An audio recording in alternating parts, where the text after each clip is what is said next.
Қаршы хабарласамыз. Ол қалай? Қалайсың Бекзат? Маңызым да. Шығытан қаға кетіп бардысың? Мешітке? Мешітке? Ертегі жында кетіп бардым бізде, короче. Қандай ертегі? Молдекең әңгімесі бәрі ертегі ғой. Имамдардың арақ ішпе, ұрлық жасама, ата-анаң тыңда деген ертегі деп жатсың ба? Енді дұрыс енді жаңа болады тыңдау. Әке-шешені тыңда, ішпе, шекпе, дұрыс. Бірақ қаған әңгімесі бәрі ертегі ғой. Өлімді айтып қорқытып адамшы. Өліп көрген жоқ қой мысалы ол.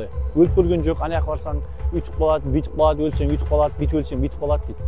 Мен бір күн жұмаға барамын, қолым босаған кезде. Сол кезде айтамын молдеке, ертегіні айтпай ақ қойшы, болды.